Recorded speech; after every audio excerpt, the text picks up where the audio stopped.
He woke up from a 5-year coma with one name on his cracked lips, and his own mother looked him dead in the eye and said she took the money and walked. He believed her. For 5 years, Chan Woo pressed the name Jia somewhere underneath the syndicates, the boardrooms, the body counts, until it stopped feeling like a wound and started feeling like scar tissue.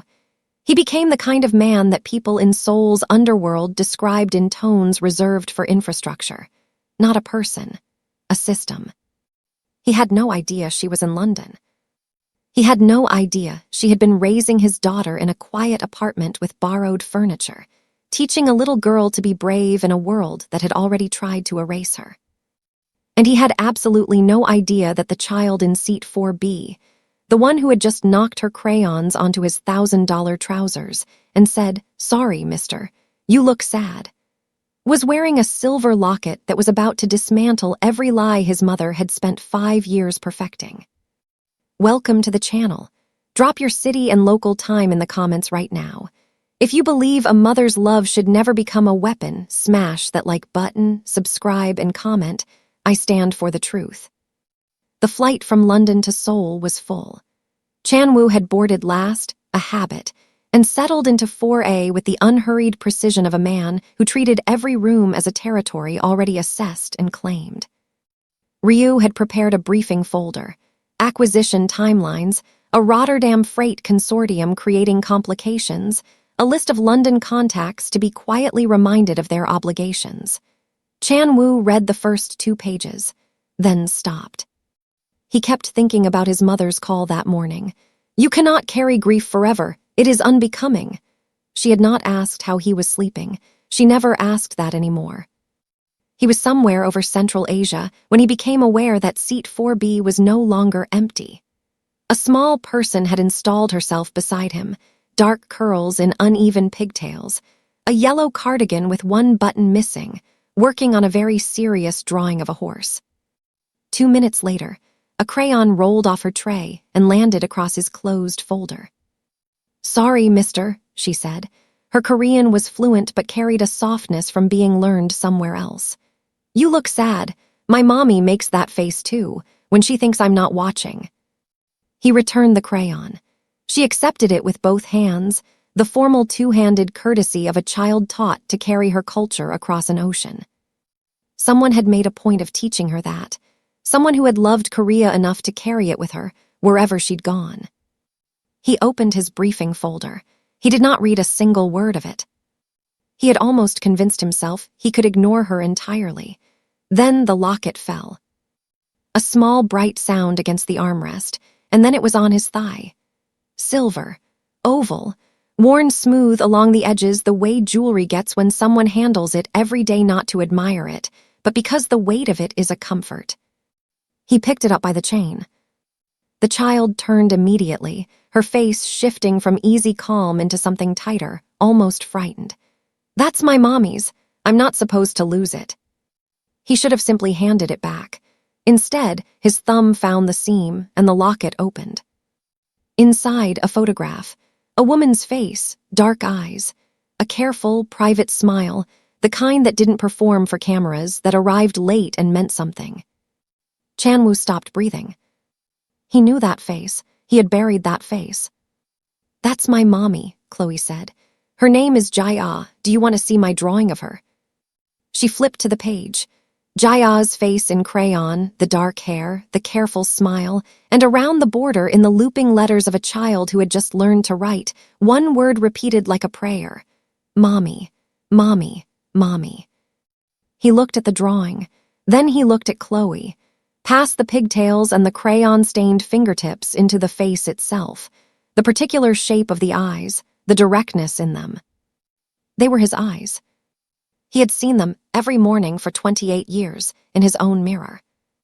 If you can't stand deceitful villains who destroy innocent lives for greed, subscribe right now and comment, "Justice for Chloe." The seatbelt sign chimed, 40 minutes to Seoul. Chan Woo was already counting backward through 5 years, through the coma, through the exact number of months, and the numbers were not ambiguous. They were devastating.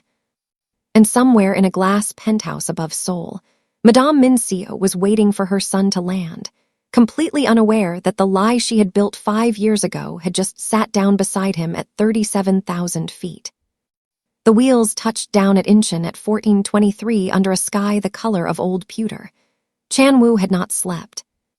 In the car, before Ryu could speak, Chanwoo said, "Full background trace. Covert. The child in 4B, her name is Chloe, no surname confirmed. Age approximately 5. Guardian is a Korean national named Jaya, current location London. DNA probability modeling against my own profile. 2 hours." Ryu did not ask questions. The city moved past tinted glass. Chanwoo replayed his mother's words on a loop. "You cannot carry grief forever. It is unbecoming." He had believed until 2 hours ago that she had said that out of cold practicality.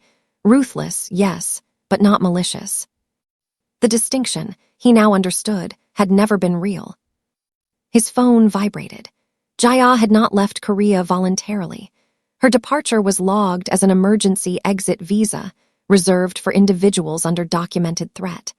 Filed 5 years ago, within the same 72-hour window that Chanwoo had been unconscious in the ICU, when his mother had been the only person with legal authority over the family's decisions.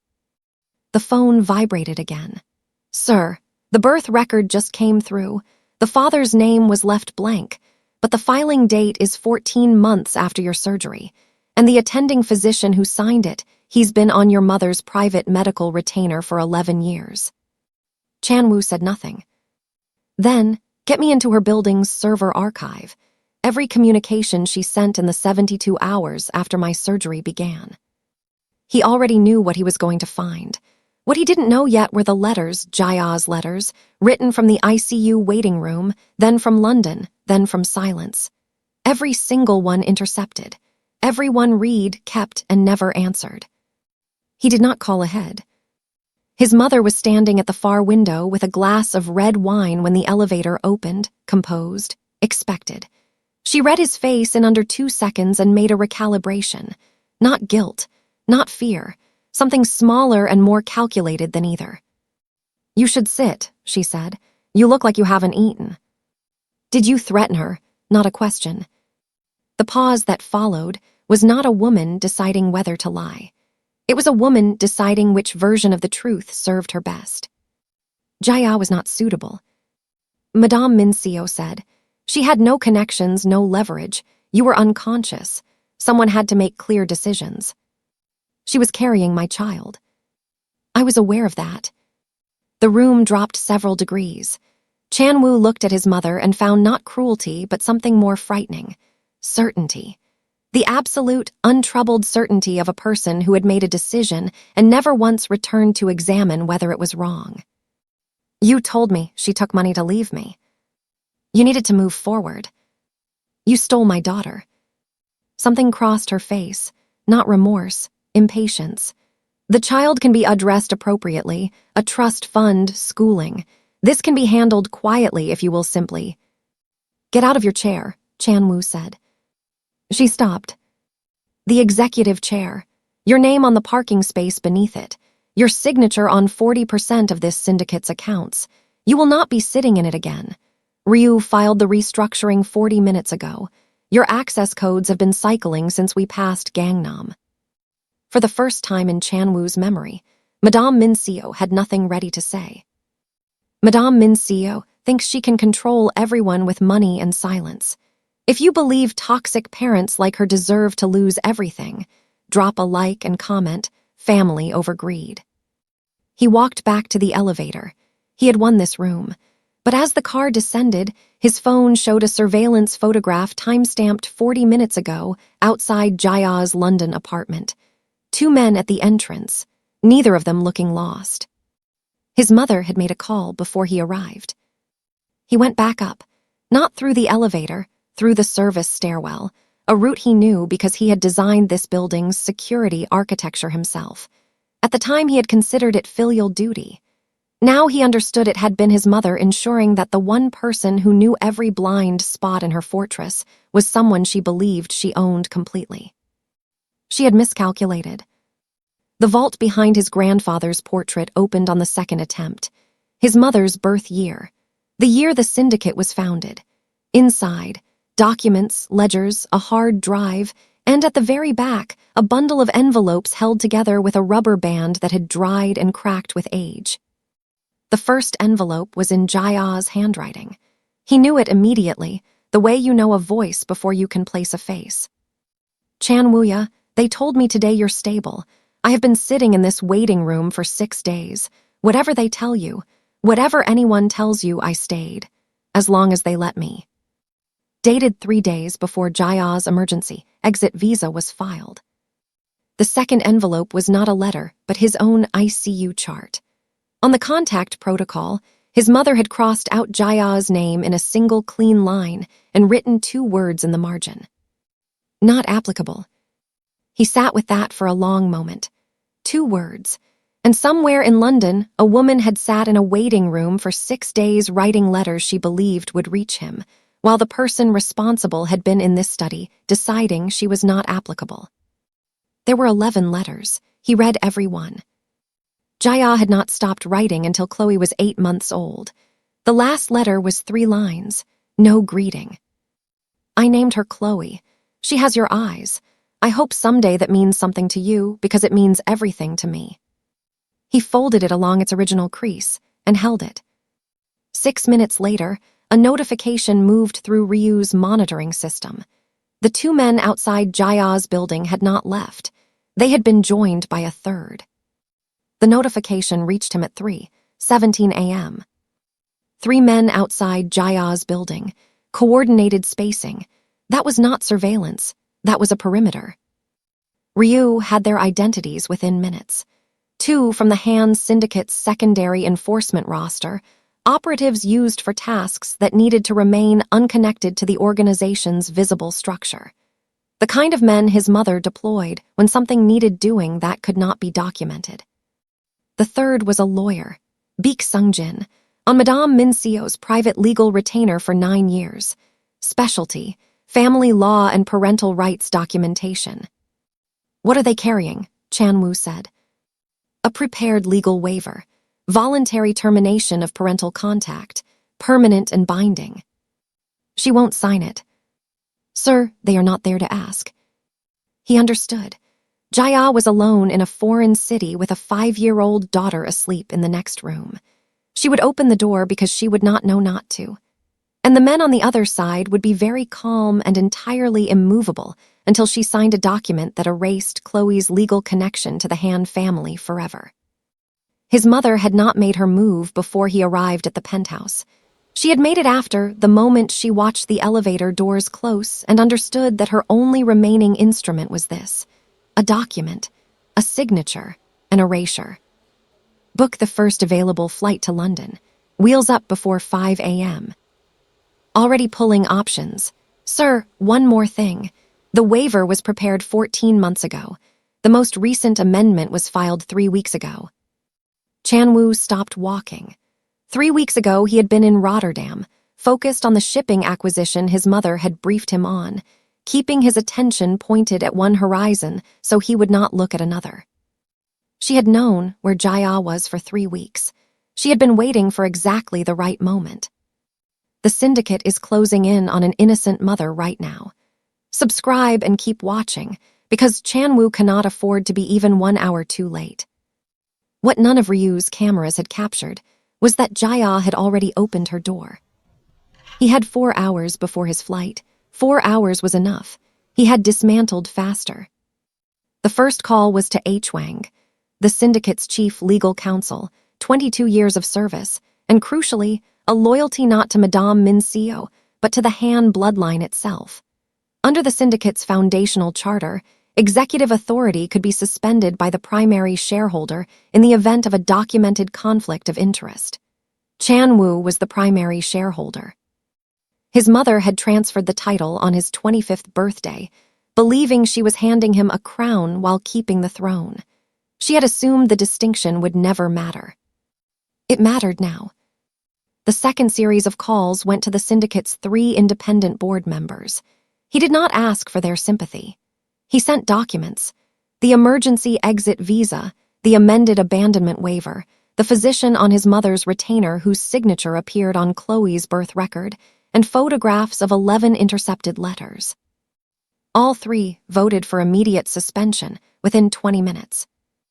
By 5 a.m., 16 executives on his mother's informal advisory council had their system access suspended. The financial channels she used to maintain their loyalty, discretionary funds, preferred contracts, offshore arrangements, were frozen with automated efficiency that left no room for delay. Every message she attempted through official channels would be logged and held. A closed fist wearing the glove of procedure. Ryu appeared in the doorway. Her personal phone made 14 outgoing calls in the last 90 minutes. 11 went unanswered. One lasted 4 minutes. Which one? Baek Sung-jin. Chan-woo stood. He had one soul in 4 hours. But the surveillance feed showed Jaya's building one final time, and the door that had been closed in the last frame was now open. Only 2 of the 3 men were visible outside. The third had gone in. He landed at Heathrow at 11:47. Ryu's contact met him at the private terminal. Baek had returned to Jaya's building at 9 a.m. with both enforcers. Raised voices from the second floor 40 minutes ago. Female voice. One repeated word. No. Chan-woo was out of the car before it stopped. He took the stairs. He heard Baek's voice before the landing, professionally courteous, applying pressure without raising his volume, explaining that the document was straightforward, the terms generous, that Madame Han had authorized a settlement figure that most people in Jaya's position would consider. Chan-woo opened the door.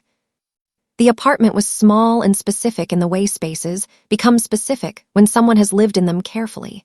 A child's drawings on the refrigerator, shoes by the door in descending size, curtains in a yellow too warm for London light, but chosen anyway because someone had wanted warmth regardless.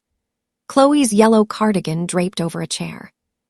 Jaya was against the far wall, 30 years old, exactly as he remembered and nothing like he remembered. Not frightened. Furious. The contained fury of a person who has been frightened so many times that fury has become the more sustainable option. What happened in the following 4 minutes was not, legally, violent. But the 2 enforcers left within 90 seconds, Baek followed within 2 minutes, and the document case went with him unsigned. If you can't stand bullies who use intimidation against the helpless, subscribe right now and comment, protect JIAH. You got my letters, Jaya said. Her voice was steady. Her eyes were not. I got them tonight. I didn't know they existed until tonight. Something moved across her face. Too many things arriving at once, leaving behind the residue of all of them simultaneously. The room held them both in its careful quiet, and Chan-woo understood he was standing inside 5 years of Jaya's life, the space she had built from nothing to keep their daughter safe. What neither of them knew was that Baek was already in the stairwell below, phone to his ear, making a call to a name that had not appeared in any of Ryu's searches. Someone patient. Someone who had been waiting for exactly this moment. When Chan-woo was in London, the new command structure less than 12 hours old, and the door to the apartment was closed. Neither of them heard the call being made 6 feet below them. He did not rush her. That was the first thing he understood. The worst thing he could do was treat this the way he treated everything else, with efficiency, with a plan. Jaya was not a situation to be managed. She deserved the one thing he had almost forgotten how to offer, time. They talked for 2 hours before Chloe came home from school. Not about everything, there was too much of everything.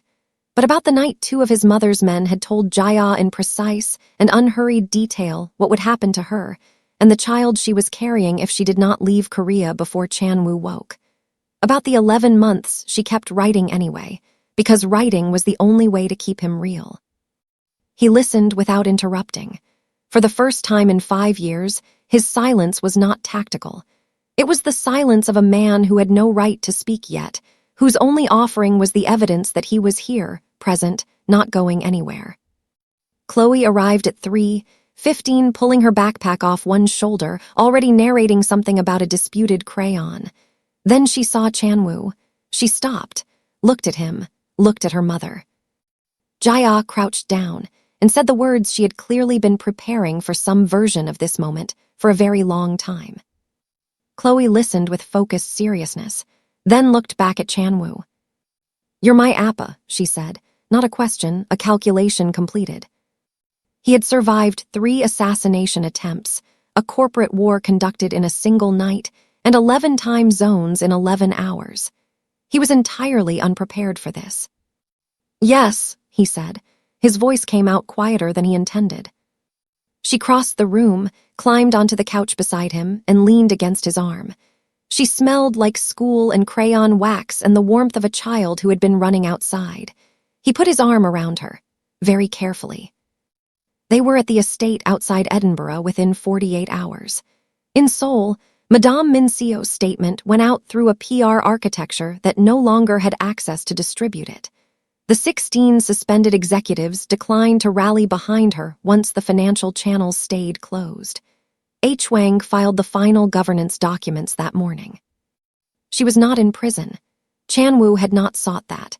What his mother had instead was isolation, which for a woman who had built her entire identity out of influence and access was its own form of reckoning. On the 4th evening, Chloe fell asleep on the couch with her head in his lap, one hand loosely holding his sleeve. Jaya was in the chair across from him, reading. The lamp was on. Outside, the garden was dark and very quiet. He looked at his daughter's face in the lamplight and understood something no boardroom had ever taught him, that the most fortified thing he had ever built was not an empire. It was this room. These 2 people who had survived his mother's longest operation and come through it still intact, still capable of warmth, still willing to let him into the circle of it. Love and justice always find their way home. If you're glad Chanwoo saved his family, subscribe, turn on notifications, and comment, they are finally home. He did not know yet what the name on Beek's phone call meant. He did not know that someone was already moving, patiently, quietly, building something from the pieces of his mother's dismantled network, waiting for the moment a man puts down his armor because he finally believes he is safe. Chanwoo would find out. But not tonight. Tonight, Jaya had looked up from her book and was watching them both with that careful, private smile, the one from the photograph in a silver locket, the one that arrived late and meant everything. Tonight, that was enough.